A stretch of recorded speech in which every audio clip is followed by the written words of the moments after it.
With us now is Bloomberg's Skylar Woodhouse for a look at what's happening next week in Washington. And Skylar, next week begins the whole narrative about the midterm elections. So what do you see as the big issues now that the elections are over?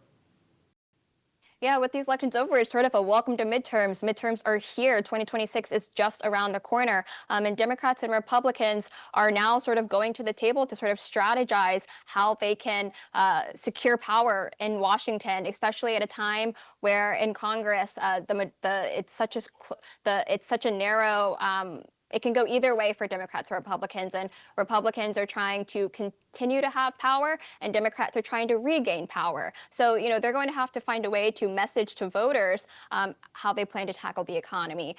For voters, economy, inflation, healthcare, crime, those are all issues that are really key for voters right now. It's also just sort of those quality of life issues. And so for candidates heading into midterms, they're going to have to figure out how are they going to message to voters. It also comes at a time where the government is shut down. It's one of the longest shutdowns that the United States has seen. And with the holiday season approaching, folks are missing paychecks.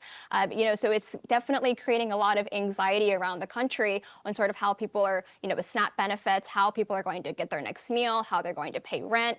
So there's a lot of issues happening right now in the country. And for Democrats and Republicans, they're going to have to try and navigate how they are going to really win those votes at a time where, the two parties are really sort of at odds with what is going on in the country right now. And this is going to just be a really interesting time to see how top party leaders are going to craft that message to resonate with voters. Skylar, it seems like the more things change, the more they remain the same, and that the economy still seems like it's going to be the top issue coming into next year. Do you think that's right?